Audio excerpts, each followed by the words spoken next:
ഏ ഋതു ജീവ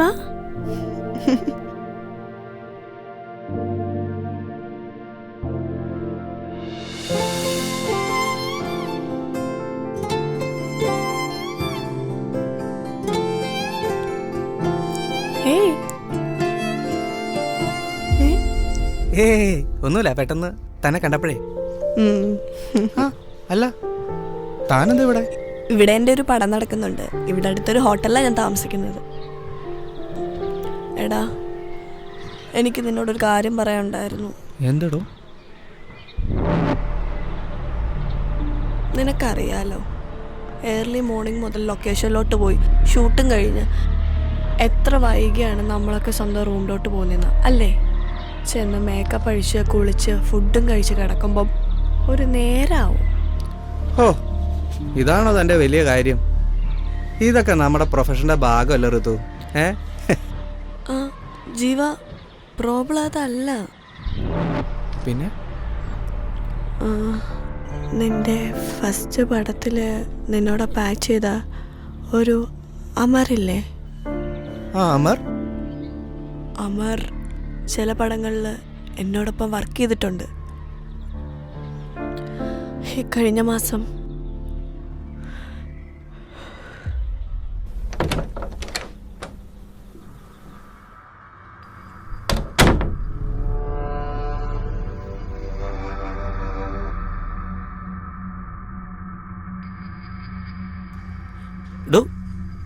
ഞാൻ പറയാൻ മറന്നു, എൻ്റെ ഒരു ഫ്രണ്ട് ഒരു ബിഗ് ബജറ്റ് പടം ചെയ്യുന്നുണ്ട്.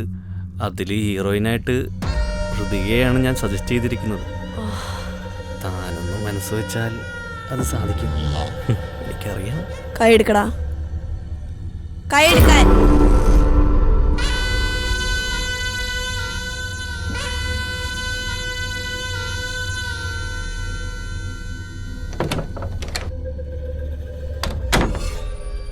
എടോ, തനിക്കറിയോ, കഴിവുള്ളൊരു നടൻ മലയാളത്തിലൊരു മാരക ആക്ഷൻ മൂവി ചെയ്തപ്പോൾ സ്വന്തം സഹപ്രവർത്തകരാണെന്ന് പോലും നോക്കാതെ അതിനെ കുത്തിക്കീറി വിമർശിച്ച ചില ഗ്രേറ്റ് കോമാളി നടന്മാരുടെ ഇടയിലാണ് ഞാനും താനും ഒക്കെ ഇപ്പോൾ ഉള്ളത്. പിന്നെ അമറിൻ്റെ വിഷയം അത് നമ്മൾ കംപ്ലൈൻറ്റ് ചെയ്തിരിക്കും. എടി, ഞാൻ പറഞ്ഞ കാര്യം എന്തായി? റോഷ, നീ ഇനി അതിനെക്കുറിച്ച് സംസാരിക്കണ്ട. നീ ഓരോ പ്രോഗ്രാം, ബിസിനസ് എന്നൊക്കെ പറഞ്ഞ് എത്ര ലക്ഷം രൂപയാണ് ഞാൻ നിനക്ക് തന്നത്? ഇനി ഒരു പൈസ തരുന്ന പരിപാടിയേ ഇല്ല. എടി പ്ലീസ്, ഇത് ലാസ്റ്റാണ്. ഇനി ഞാൻ ചോദിക്കില്ല, സത്യം കിട്ടും.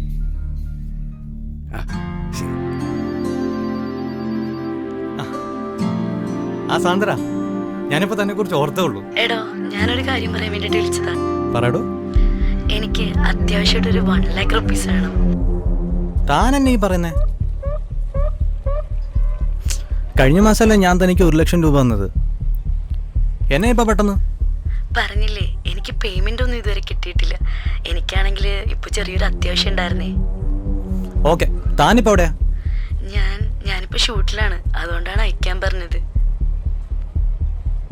ഓ ശരി, ഞാൻ അയച്ചേക്കാവേ.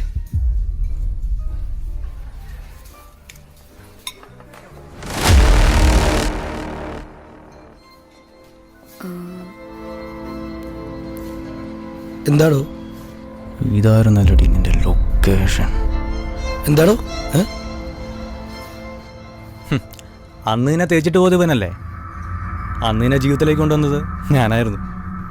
ഇന്നിപ്പോ എടി, നീ ഇവനും എന്നോട് ചെന്ന് ചതിക്ക്, രണ്ടിനെ ഞാൻ അഴിയണിക്കും. എന്നെ ചതിച്ച് കൈവശപ്പെടുത്തി വെച്ചിരിക്കുന്ന 18 ലക്ഷം രൂപയിൽ ഒരു പൈസ പോലും കുറയാതെ വാങ്ങിച്ചെടുക്കുകയും ചെയ്യും.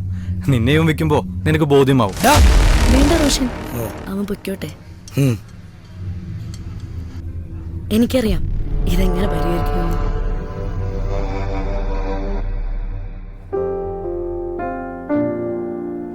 വിട് ചേച്ചി, വിട്. തന്റെ ഇങ്ങോട്ട്. മമ്മി, ചേച്ചി എന്തായാലും ഫോൺ തട്ടിപ്പറിച്ചെടുക്കുവാ. നീ ഫോൺ എടുത്ത് ഗെയിം കളിച്ചോട് ചാർജ് തീർക്കാണ് മമ്മിക്ക് അറിയാം. വിളിക്കുന്നേ. എന്താ കുഞ്ഞേ എന്തേ കാണിക്കുന്നത്? രാഗിണിയായിട്ട് ഒന്നും പറയണ്ട, അവര് മമ്മിയുടെ കിട്ടിക്കോളും. ഋഷി, എന്താ ഇവിടെ ഒരു ബഹളം? ഡാഡി അവന് ഗെയിം കളിക്കാൻ ഫോൺ കൊടുക്കാൻ കേട്ടോ. അല്ല ഡാഡി, ചേച്ചിക്ക് ഇൻസ്റ്റാഗ്രാമിലെ റീൽസ് കാണാൻ വേണ്ടിയാ. ചേച്ചി പിള്ളേരുടെ ഫോൺ മേടിച്ച് വെച്ചേ. ചെല്, രണ്ടുപേരും പോയി പഠിക്ക. ചേച്ചി ആദ്യം എവിടെ? ആതിര കുഞ്ഞ് കുടിക്കാൻ സാറേ. എന്തായിരുന്നു രണ്ടും കൂടി ഇവിടെ ലഹള? ഞാൻ അവിടുന്നേ കേട്ടു. അതെ, എനിക്കിന്ന് നേരത്തെ പോണം. ഫുഡ് കഴിക്കാതെയോ? ചേച്ചി, ചേട്ടൻ ഫുഡ് എടുത്തു വെക്കേ. ആ വർഗീസ് സാറോ? കുറെ നാളായല്ലോ കണ്ടിട്ട്. സുരേഷ്, ഞാൻ വന്നത് ചെറിയൊരു ഇഷ്യൂ ഉണ്ട്. സാറ് വരൂ, നമുക്കകത്തിരിക്കാം. ഇതെൻ്റെ മോനാണ് ജനിൽ. ഇവനൊരു പ്രോബ്ലത്തിൽ പെട്ടിരിക്കുകയാണ് സുരേഷ്. മോഡലിങ്ങും ആക്ടിങ്ങും ഒക്കെ ഇവൻ്റെ തന്നെ ചോയ്സായിരുന്നു. നടി സാന്ദ്ര ഫിലിപ്പുമായി എൻ്റെ മോനൊരു പ്രണയം. അവൾക്കായിട്ട് മറ്റൊരു പയ്യനുമായി അഫയർ ഉണ്ടായിരുന്നു. ഇവനെ അവൾ നന്നായി തേച്ചുന്നേ. അവർ തമ്മിലുള്ള ഗെയിമായിരുന്നേ ഈ പൊട്ടൻ്റെ കയ്യിൽ നിന്നുള്ള കാശടിച്ചു മാറ്റാനായിട്ട്. തേച്ചതും പറഞ്ഞിട്ട് അവളിപ്പോൾ ഇവനെതിരെ മീറ്റുമായിട്ട് ഇറങ്ങിയിരിക്കുക. അവൻ കൊടുത്ത പൈസ തിരിച്ചു ചോദിച്ചു. അതാണ് ഈ മീറ്റു നാടകം. You mean? യെസ്, ഏതാണ്ട് ഹണി ട്രാപ്പിൻ്റെ മറ്റൊരു വേർഷൻ. സുരേഷ്, ഇക്കാര്യത്തിൽ എന്നെ ഒന്ന് ഹെൽപ്പ് ചെയ്യണം. ഓക്കെ. ക്യാഷ് കൊടുത്തു എന്നതിന് എന്തെങ്കിലും തെളിവുകളുണ്ടോ? ഉണ്ട് സാർ. കുറച്ച് പൈസ കയ്യിലും കുറച്ച് പൈസ അക്കൗണ്ടിലുമായിട്ട് കൊടുത്തിട്ടുണ്ട്. Okay, bring your WhatsApp chat details and account transaction to my office. നമുക്ക് നോക്കാന്നേ. ധൈര്യമായി പോയിക്കോളൂ. I will call you. Thank you Suresh. Okay sir.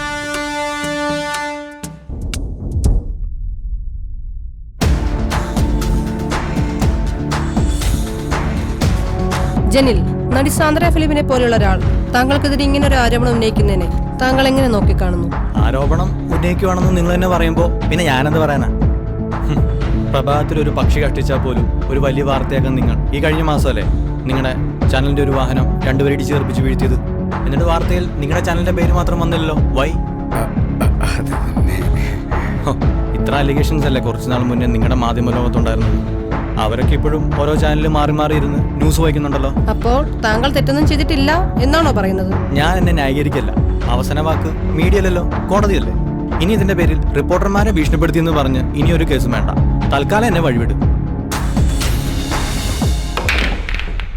എടോ, താൻ സാന്ദ്രയെ കണ്ടുപിടിക്ക്.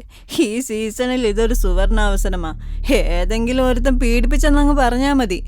ഒരു പടത്തിൽ ആക്ട് ചെയ്യാതെ ചുളുവിൽ അങ്ങ് ഫേമസ് ആവാം. അതിന് സാന്ദ്ര ഓൾറെഡി ഫേമസ് ആണല്ലോ. ആരോപിക്കുന്നതൊക്കെ കൊള്ളാം, പക്ഷേ അവരെന്തെങ്കിലും തെളിവ് ചോദിച്ചാൽ എന്തു പറയും? സിമ്പിൾ, ഞാൻ അതിനിരയാണ്. തെളിവ് വേട്ടക്കാരനുണ്ടാക്കട്ടെ എന്നങ്ങ് പറയണോ? First. Excuse me, miss Sandra Philip. Yes, who are you? I am Suresh Kumar, investigation ഓഫീസറാണ്. അല്ല, സാന്ദ്ര കൊച്ചിയിൽ പുതിയ ഫ്ലാറ്റൊക്കെ മേടിച്ചിട്ട് അപ്പനും അമ്മച്ചിക്കും അനിയത്തിക്കൊപ്പം ഇപ്പൊ തറവാട്ടിൽ തന്നെയാണ് താമസമല്ലേ? മീറ്റും ആരോപണം മാത്രമല്ല സാർ, സാന്ദ്ര ഉള്ളത് തന്നെയാണ് പറഞ്ഞത്. ഓ, മേഡം ആരാണാവോ? ഞാൻ അശ്വതി ലക്ഷ്മി. സോഷ്യൽ മീഡിയ ഉപയോഗിക്കുന്നവർക്ക് എന്നെ നന്നായിട്ട് അറിയാം. സാറിന് മനസ്സിലായില്ലേ? ഇത് നമ്മുടെ സങ്കലനപ്പെട്ടിയുടെ ട്യൂൺ അടിച്ചു മാറ്റിയ സിംഗർ. സാറ് കേട്ടിട്ടില്ലേ? ഒന്നും ഒന്നും രണ്ട്, ഒന്നും രണ്ട് മൂന്ന്. ഓ, അത് നിങ്ങളായിരുന്നു അല്ലേ? സ്വന്തം കുടുംബത്തിൽ ലൈംഗിക ദാരിദ്ര്യമുള്ള പുരുഷന്മാരുണ്ടെന്ന് ലോകം മുഴുവൻ പാടി അറിയിച്ച ഗായിക. ബെസ്റ്റ്. മാഡം പറഞ്ഞതിൽ ചെറിയൊരു കുഴപ്പമുണ്ട്. ലോകത്തുള്ള ഞാനടക്കമുള്ള എല്ലാ പുരുഷന്മാരും നിങ്ങളുടെ കുടുംബത്തിലെ പുരുഷന്മാരെ പോലെ ഞരമ്പ് രോഗികളല്ല. അപ്പോ നിങ്ങൾ ആ പാട്ടിൽ ചില പുരുഷന്മാരെന്ന് കൂട്ടിച്ചേർക്കണമായിരുന്നു. അതുണ്ടായില്ലല്ലോ, അല്ലേ? സർ, നിങ്ങൾ എന്തിനാണ് അവളെ ഇങ്ങനെ ഇൻസൾട്ട് ചെയ്യുന്നത്? ആ, ഗംഗാ നമ്പ്യാർ അല്ലേ? മാഡത്തിന്റെ കഥകളും കുറച്ച് കേട്ടു. വെബ് സീരീസ് ഹോട്ട് വീഡിയോകളിൽ പൂണ്ട് വിളയാടുന്ന സമയത്ത് നിങ്ങളുടെ സമുദായം നിങ്ങളെ ആട്ടിപ്പുറത്താക്കി.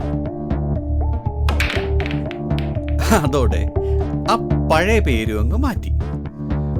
അവിടെ ആ ഉടായ്പ നടക്കില്ലെന്ന് മനസ്സിലായപ്പോ എന്ത് തെമ്മാടിത്തരം കാണിച്ചാലും ആരും ഒന്നും മിണ്ടാൻ വരില്ല എന്നറിയാവുന്ന ഒരു സമുദായത്തിന്റെ പേരങ്ങ് സ്വീകരിച്ചു.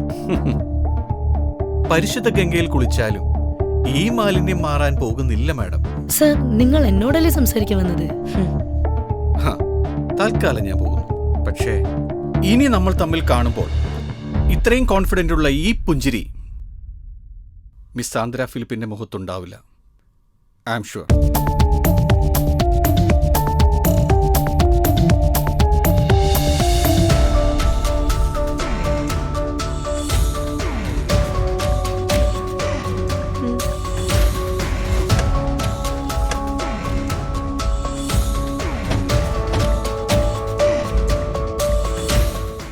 ഒരു പ്രധാനപ്പെട്ട കാര്യം പറയാൻ വേണ്ടിയിട്ടാണ് നിങ്ങളെ ഞാൻ വിളിപ്പിച്ചത്. നിങ്ങൾക്കൊരു ഹാപ്പി ന്യൂസ് ഉണ്ട്.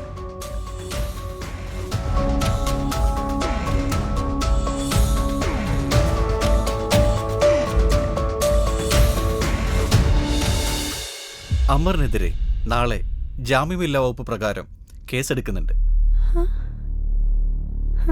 ഈ ന്യൂസ് ലീക്കായിട്ടില്ല.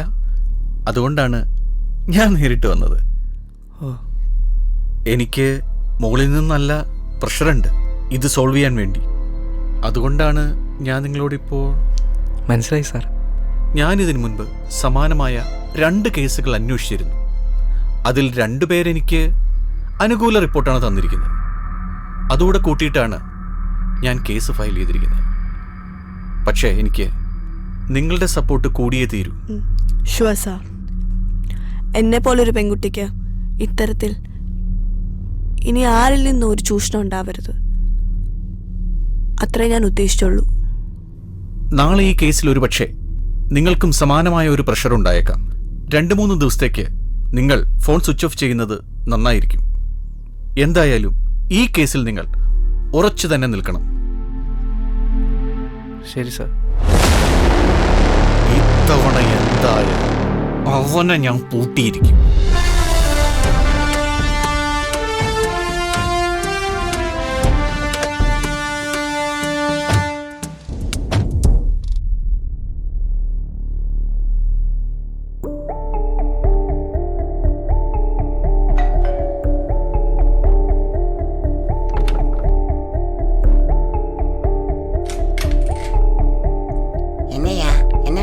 தம்பி, நின்ன முதலே காணாம போய் கூப்பிடு.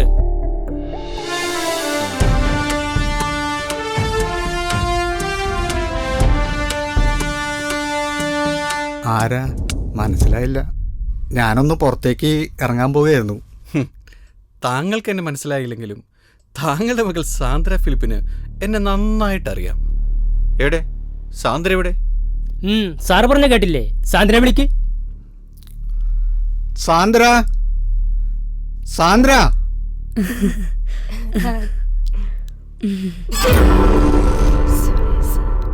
ഇനി നമ്മൾ തമ്മിൽ കാണുമ്പോൾ ഇത്രയും കോൺഫിഡന്റ് ഉള്ള ഈ പുഞ്ചിരി മിസ് സാന്ദ്ര ഫിലിപ്പിന്റെ മുഖത്തുണ്ടാവില്ല.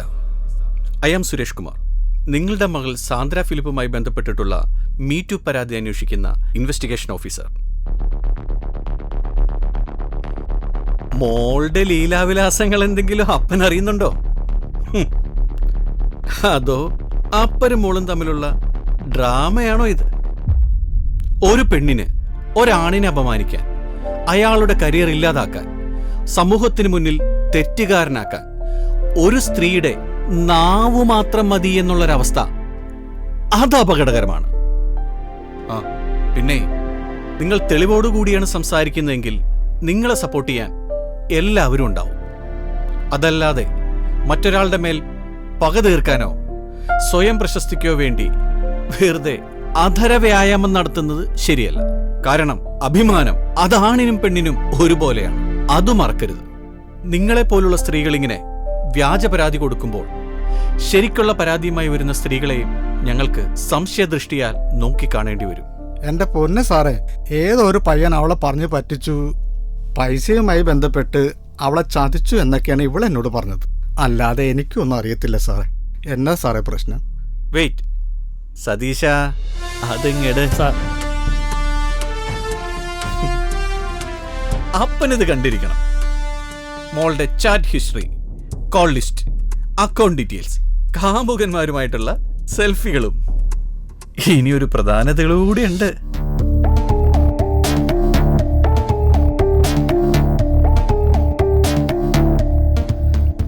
ഞാനീ കേട്ടതൊക്കെ സത്യമാണോ? നിന്നോടാ ചോദിച്ച സത്യമാണോ എന്ന്? അപ്പൊ എന്നെ കാണിക്കുന്നേ സാറാ, നീ മാറി നിൽക്ക്. അപ്പ ഞാനൊന്ന് പറഞ്ഞോട്ടെ. നിർത്തടി. അഭിനയമൊന്നും നിന്റെ അപ്പൻ ഈ ഫിലിപ്പിനോട് വേണ്ട. അവനുമായി പ്രേമവും നടിച്ച് അവനെതിരെ കള്ള പരാജയം കൊടുത്ത് അവസാനം അവന്റെ പൈസ അടിച്ചു മാറ്റിയിട്ട് അവളുടെ ഒരു കഥാപ്രസംഗം. സാന്ദ്ര, പീഡനം നടന്നു എന്ന് പറയുന്ന നിമിഷം മുതൽ ആ പെൺകുട്ടി അതിജീവിത എന്നേ അറിയപ്പെടും. അവൾക്ക് പിന്നെ രൂപമില്ല, അവൾ അരൂപിയാണ്. പക്ഷേ ആരോപണ വിധേയനായ പുരുഷന്റെ പേര് മാത്രം ചില മഞ്ഞ മാധ്യമങ്ങളിൽ വെണ്ടയ്ക്ക് അക്ഷരത്തിലും അവന്റെ ഫോട്ടോ ആണെങ്കിൽ ഒരു പേജ് മുഴുവനും ഉണ്ടാവും. അച്ഛനും അമ്മയും പെങ്ങളും ഒക്കെ അടങ്ങുന്ന ഒരു കുടുംബം അവനുണ്ടാകും. അവർക്കും അഭിമാനം എന്നൊന്നുണ്ട് മോളെ. ഒരുപക്ഷെ നാളെ അയാൾ നിരപരാധി എന്ന് തെളിഞ്ഞാൽ ആ നഷ്ടം നികത്താൻ നിന്നെപ്പോലുള്ളവർക്ക് ഒരിക്കലും കഴിയില്ല. സാന്ദ്ര, നീ ഞങ്ങളെ കുറിച്ച് ഓർക്കണ്ട, ഇവളെ കുറിച്ചെങ്കിലും.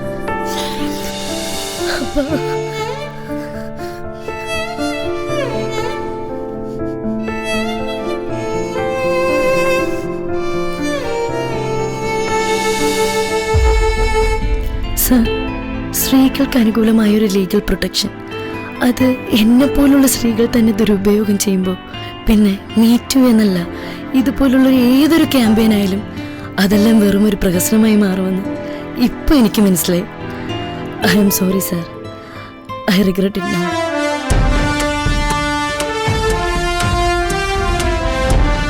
ആയിരം സ്നേഹഭാവങ്ങളാൽ ആരാധിക്കപ്പെടേണ്ടവളാണ് സ്ത്രീ എന്നതിൽ തർക്കമേ ഇല്ല. എന്നാൽ സ്ത്രീകൾക്ക് അനുകൂലമായൊരു നിയമം അത് സ്ത്രീകൾ തന്നെ ദുരുപയോഗം ചെയ്യുന്ന അവസ്ഥയുള്ള ഈ കാലഘട്ടത്തിൽ ഇത്തരം സ്ത്രീകളെ ഈ സമൂഹത്തിൽ നിന്ന് തന്നെ ഒറ്റപ്പെടുത്തിയില്ലെങ്കിൽ ഞാനും നിങ്ങളുമടങ്ങുന്ന ഒരു പുരുഷ സമൂഹം മുഴുവൻ ഇതുപോലുള്ള സ്ത്രീകളുടെ വ്യാജവാക്കിൽ അഴിയെണ്ണേണ്ടി വരും. ജീവിതകാലം മുഴുവൻ ജാഗ്രത.